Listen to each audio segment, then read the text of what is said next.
Hello friends, welcome to Bhumika kitchen. ನಾನು ನಿಮ್ಮ ಭೂಮಿಕಾ ಸುದರ್ಶನ್. ಇವತ್ತು ಪಾಲಕ್ ಸಾಗು ಮಾಡೋದು ಹೇಗೆ ಅಂತ ತೋರಿಸ್ತಾ ಇದ್ದೀನಿ. ಕಳೆದ ಬಾರಿ ಕೂಡ ನಾನು ನಿಮಗೆ ಒಂದು ವೆರೈಟೀಸ್ ತೋರಿಸಿದ್ದೆ, ಆದರೆ ಇವತ್ತು ತೋರಿಸ್ತಾ ಇರೋದು ತುಂಬ ಸಿಂಪಲ್ಲು, ಜೊತೆಗೆ ಟೇಸ್ಟ್ ಅಂತೂ ಕಂಪ್ಲೀಟ್ ಡಿಫ್ರೆಂಟ್ ಆಗಿರುತ್ತೆ.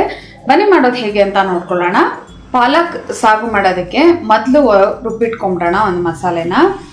ಒಂದು ಈರುಳ್ಳಿ, ಬೆಳ್ಳುಳ್ಳಿ 3 ರಿಂದ 4 ಎಸ್ಳು, ಅಚ್ಕಾರದ ಪುಡಿ 1.5 ಟೀ ಸ್ಪೂನ್, ಖಾರಕ್ಕೆ ತಕ್ಕ ಹಾಗೆ ಧನಿಯಾ ಪುಡಿ 1 ಟೀ ಸ್ಪೂನ್, ಜೀರಿಗೆ ಪುಡಿ ಅರ್ಧ ಟೀ ಸ್ಪೂನ್.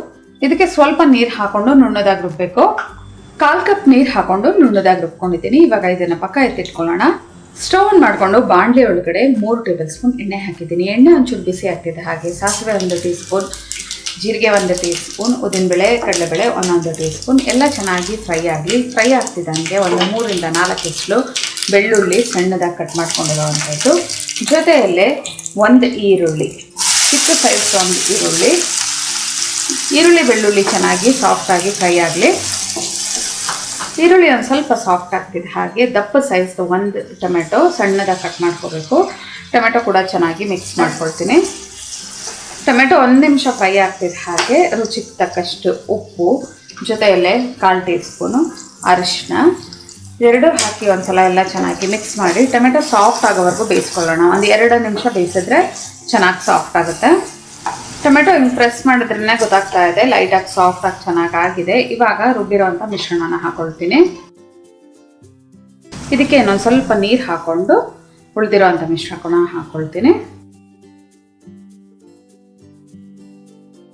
ಮಸಾಲೆ ಹಾಕಿದ ನಂತರ ಎಲ್ಲ ಚೆನ್ನಾಗಿ ಮಿಕ್ಸ್ ಮಾಡಿಕೊಂಡು ಈ ಮಸಾಲೆನ ಏನಿಲ್ಲ ಅಂದರೂ 4 ರಿಂದ 5 ನಿಮಿಷ ಕುದಿಯೋದಕ್ಕೆ ಬಿಡಬೇಕು. ಯಾಕೆಂದರೆ ಹಸಿ ಘಮ ಎಲ್ಲ ಹೋಗಿ ಒಳ್ಳೆ ಟೇಸ್ಟ್ ಬರುತ್ತೆ. 5 ನಿಮಿಷ ಲೋ ಫ್ಲೇಮಲ್ಲೇ ಚೆನ್ನಾಗಿ ಇದನ್ನು ಫ್ರೈ ಮಾಡ್ಕೊಳ್ತಿದೆ. ಹಾಗೆ ಮೇಲೆಲ್ಲ ಎಣ್ಣೆ ಬಿಡೋದಕ್ಕೆ ಶುರು ಆಗಿದೆ. ಹಸಿ ಘಮ ಕೂಡ ಹೋಗಿರುತ್ತೆ ಈರುಳ್ಳಿ ಬೆಳ್ಳುಳ್ಳಿದು. ಒಂದ್ಸಲ ಈ ಥರ ಎಲ್ಲ ಚೆನ್ನಾಗಿ ಮಿಕ್ಸ್ ಮಾಡಿಕೊಂಡು ಇವಾಗ ಮೇನ್ ಇಂಗ್ರೀಡಿಯೆಂಟು ಪಾಲಕ್ ಸೊಪ್ಪು 1 ಕಟ್ಟು ತೊಗೊಂಡಿದ್ದೀನಿ. ಹಿಡಿ ಲೆಕ್ಕದಲ್ಲಿ ಬಂದರೆ 2 ರಿಂದ 2.5 ಹಿಡಿ ಬರುತ್ತೆ. ಸಣ್ಣದಾಗಿ ಕಟ್ ಮಾಡಿಕೊಂಡು ಇದನ್ನು ಬೇಯೋದಕ್ಕೆ ಹಾಕೋಬೇಕು. ಪಾಲಕಲ್ಲೇ ನೀರಂಶ ಸಾಕಷ್ಟು ಇರೋದ್ರಿಂದ ನೋಡ್ಬಿಟ್ಟು ಬೇಕಿದ್ರೆ ನೀರು ಹಾಕೊಳ್ಳಿ. ಇದನ್ನು ಒಂದ್ಸಲ ಹಿಂಗೆ ಮಿಕ್ಸ್ ಮಾಡಿಕೊಂಡು 1-2 ನಿಮಿಷ ಇದನ್ನು ಹೀಗೆ ಫ್ರೈ ಮಾಡ್ತಾ ಎಲ್ಲ ಸಿಂಕ್ ಆಗೋಗ್ಬಿಡುತ್ತೆ. ನಂತರ ಪಾಲಕ್ ಚೆನ್ನಾಗಿ ಬೇಯೋವರೆಗೂ ಲಿಡ್ ಕ್ಲೋಸ್ ಮಾಡಿಕೊಂಡು 3 ರಿಂದ 4 ನಿಮಿಷ ಚೆನ್ನಾಗಿ ಬೇಯಿಸ್ಕೊಳ್ಳೋಣ.